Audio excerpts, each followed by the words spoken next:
Di kamar mayat, dokter sedang merawat anak kecil yang baru saja dikabarkan meninggal. Dokter itu akan melakukan otopsi terakhir. Tapi di detik berikutnya, anak laki-laki itu tiba-tiba kejang-kejang.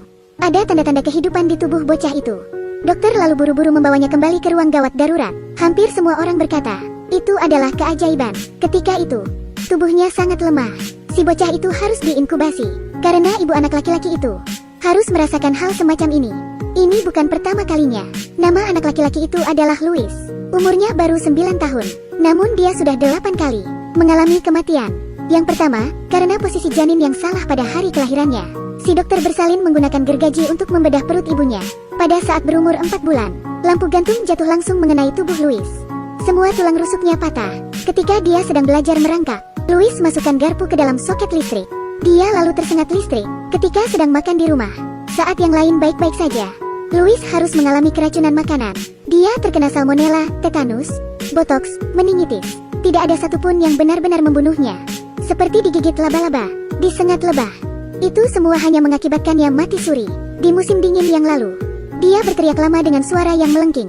Hampir 9 menit lamanya, dan juga hampir membuat Louis benar-benar mati. Karena itulah, dia dijuluki anak dengan 9 nyawa. Kemudian sekarang, Louis memiliki kesempatan hidupnya yang terakhir. Dan di hari ulang tahunnya yang ke-9, ketika Louis dan orang tuanya sedang piknik di alam terbuka, tiba-tiba dia jatuh dari tebing. Itu menyebabkan beberapa patah tulang kominutif di tubuhnya. Meskipun tim medis sudah berusaha semaksimal mungkin, tapi Louis masih tidak sadar. Saat itu semua orang berpikir, ini adalah keajaiban medis. Namun, sebenarnya, Louis menyembunyikan satu rahasia besar. Anak kecil itu bukan tanpa alasan untuk jatuh dari tebing. Setelah kecelakaan itu, ayah Louis, Peter, menghilang dengan misterius. Saat itu polisi belum menemukannya. Diduga Peter mendorong putranya jatuh dari tebing dan kemudian melarikan diri karena takut ditangkap polisi. Tetapi ketika penyelidikan berjalan lebih dalam, mereka menemukan bahwa kenyataannya berkata lain. Melalui alam bawah sadarnya, dia mengungkapkan kebenarannya. Karena anak ini memiliki sebuah keistimewaan. Menurut Dr. Perez, psikiater Louis tidak hanya bernasib buruk, dia juga masuk tipikal anak yang bermasalah. Louis penuh dengan lika-liku misteri. Ketika masih kecil, bukan hanya temannya di sekolah. Untuk menghindari menemui dokternya, Louis akan berpura-pura menjadi sesak nafas atau kencing di celana saat di lift, dan sengaja digosokkan kepada ibunya. Dan Dr. Perez juga menemukan Louis memiliki kecenderungan serius untuk melakukan kekerasan. Saat itu, dia memelihara beberapa hamster. Namun pada akhirnya mereka semua dibunuh olehnya dengan berbagai cara. Karena Louis merasa, dia memelihara hamster, dia juga harus memiliki hak untuk membunuhnya. Tanda hubung. Hal-hal menjadi sedikit membingungkan. Tapi selama Louis dalam keadaan koma, sulit untuk mengetahui kebenarannya. Jadi Dr. Pascal diundang ke rumah sakit. Dia adalah pakar dalam koma pada masa kanak-kanak. Dr. Alan Pascal namanya. Untuk lebih memahami keadaan Louis, Alan sering mengobrol dengan ibu Louis. Dengan Natalie, si ibu Louis, Dr. Alan semakin dekat. Menurut dia, pada saat ulang tahun Louis, keluarganya sedang piknik dengan gembira. Tapi sang ayah, Peter, entah kenapa, tiba-tiba bertengkar dengan Natalie. Louis yang merasa takut, lalu berjalan sendiri ke tepian tebing. Peter lalu menarik Louis, dan secara tidak sengaja dia mendorong Louis dari tebing. Lalu setelah itu Peter menghilang. Pertanyaan Alan kepada Natalie, yakin kalau Peter adalah tersangkanya? Apakah dia pria berbahaya dengan temperamen pemarah? Tapi apakah itu kebenarannya? Dengan tidak adanya bukti lain, perkataan Natalie menjadi dapat dibenarkan. Wanita ini tidak hanya cantik, tapi juga pintar berbohong. Jika teh hijau memiliki peringkat, maka wanita ini pasti teh hijau dengan peringkat terbaik. Namanya Natalie. Suami hilang, putranya terluka parah dan dalam keadaan koma. Dan di antara waktu yang singkat itu, dia segera muncul di pesta. Ada di antara pria yang mengitarinya. Mereka bicara dan tertawa. Ini membuat Dr. Alan merasa sedikit tidak nyaman melihat Natalie. Tapi segera, Natalie berpura-pura berbicara dengan Dr. Alan dan bertemu secara tak terduga di dapur. Suasana di antara keduanya mulai berubah. Alan benar-benar lupa identitas dirinya. Keesokan harinya, Natalie yang mengenakan gaun merah datang ke rumah sakit. Natalie melihat Alan dengan tatapan gatal, tepat di samping tempat tidur Louis. Natalie mengajak Dr. Alan untuk jalan-jalan. Natalie mengatakan sudah menikah. Peter adalah satu-satunya pria yang berhubungan denganku. Ketika tidak ada bukti, memang sulit untuk mengetahui apa yang sebenarnya terjadi. Selama itu, Natalie yang cantik menunjukkan kerapuhannya. Kebanyakan pria yang melihatnya seketika pasti akan kasihan terhadapnya. Dan Alan berpikir setelah menghibur Natalie, bagaimana cara mengambil kalimat dari Natalie. Tanpa disadari Alan, Natalie lalu mencium dokter itu dengan nikmatnya. Apa ini? Namun ketika itu, Natalie tiba-tiba melihat putranya Louis bangun dan duduk di ranjang rumah sakit itu. Maka keduanya bergegas kembali ke kamar Louis. Dan Louis sepertinya ingin mengatakan sesuatu. Ayahku, ayahku. Sayang, ibu ada di sini. Natalie, Louis baru pulih, kamu akan menyakitinya. Setelah mengatakannya, Louis pingsan lagi. Dan malam itu, hal-hal aneh terjadi. Natalie menelepon Alan untuk ke rumahnya. Saat itu Natalie menerima sebuah surat peringatan yang mengancam kalau Natalie harus menjauh dari semua lelaki, termasuk Dr. Alan. Kalau tidak, sesuatu yang buruk akan terjadi. Yang lebih aneh lagi adalah orang yang menulis surat itu ternyata Louis yang sedang dalam keadaan koma. Polisi yang mengecek melalui analisis tulisan tangan. Mereka yakin kalau itu adalah tulisan tangan Louis. Tapi ketika itu Louis masih koma. Bagaimana mungkin dia bisa menulis surat? Semua orang berpikir, ini pasti Peter yang menulisnya. Dia meniru tulisan tangan anaknya untuk melindungi keselamatan Natalie. Alan menyuruh Natalie untuk sementara tinggal di rumah sakit. Namun, ketika masalah itu belum selesai diselidiki, Alan sendiri menerima surat yang sama. Surat peringatan Louis. Kedua huruf di surat itu sangat mirip. Surat itu berisi kalau Alan jangan dekati Natalie lagi. Alan lalu pergi dengan petugas polisi untuk memeriksa kembali keadaan Louis. Kemudian diketahui bahwa Louis sekarang dalam kondisi koma dan tidak mungkin untuk bangun. Kecil kemungkinannya untuk menulis sebuah ancaman. Dan saat itu petugas polisi juga mendengar kalau Alan sangat dekat dengan Natalie. Polisi itu lalu mengingatkan Alan kalau Louis bukan anak Peter. Dia lahir dari orang lain. Dan Peter hanya merawatnya seperti anaknya sendiri. Ketika itu Alan terkejut karena Natalie saat itu memberitahunya dengan jelas kalau Peter adalah satu-satunya pria yang berhubungan dengannya.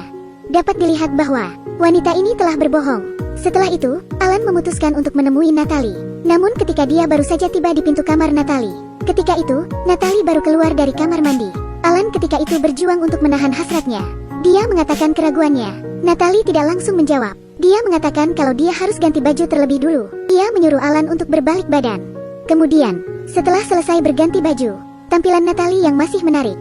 Dia bilang dia ketika masih muda dan bodoh. Tanpa diduga Natalie ketika itu mengandung Louis.